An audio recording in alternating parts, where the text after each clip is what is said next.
And here's Dave Schurman of First Ontario Credit Union for another Finance Friday. We got lots of viewer questions keep flowing in for Dave. Good morning to you.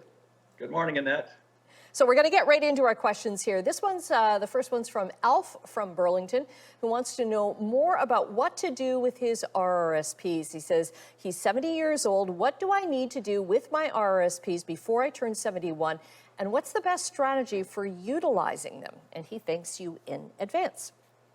Well, thank you very much, Al, for watching Morning Live on CHCH and particularly Finance Friday. Very common question, obviously, as people contribute to RSPs over the years and save for retirement.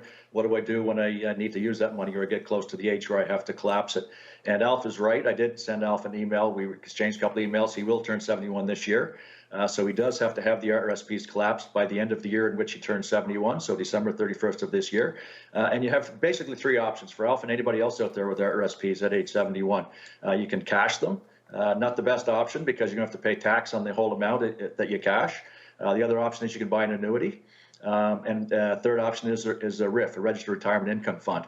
Now, we will compare the RRIF and the annuity because those would be the two options, obviously more preferable than cash. An annuity used to be popular years ago, Alf, when interest rates were a lot higher, because when you buy an annuity, basically use your RSP money to buy an annuity, it's based on the interest rates at the time. So if an example, if Alf had $100,000 in RSPs today, that would create about a $6,500 life annuity every year for Alf. Not great. RRIF, Registered Retirement Income Fund, is the better option. So you can basically just take your RSPs, transfer them over to a RRIF. You can actually use the same investment that you have in the RSP today, so you can get a higher return. And the RRIF could actually be earning as much money as you're taking out, because at age 72, Alf only has to take out a minimum of about 5.5%.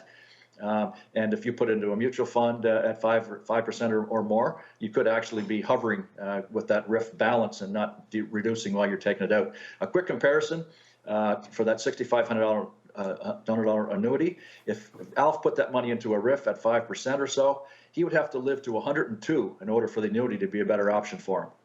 Okay. Another question from Warren, who is listening to your last question and answer period. You were talking about spousal RRSPs. He says, can you explain more about the advantages of them? Well, thank you, Warren. And the big advantages there are if you have a higher income spouse and a lower earning income spouse, you can split income. So the higher earner can contribute money into the lower earner's RRSP. This is particularly helpful for somebody that might have raised kids, stayed at home, didn't have a lot of RRSP room over the years, maybe not working at all. So it's a good way to split income. Another advantage is if you're over the age of 71 and still have RRSP room left, and you still have some earned income, you could contribute to an RRSP for somebody lower than age 71. So even Alf in the previous question, you're over 71, you can still contribute to an RRSP if your spouse is under 71. Things to be careful of is if your spouse who gets the money in the RRSP withdraws it in 2 calendar years after the year you put it in, it's going to be attributed back to you, so you're going to have to pay tax on it.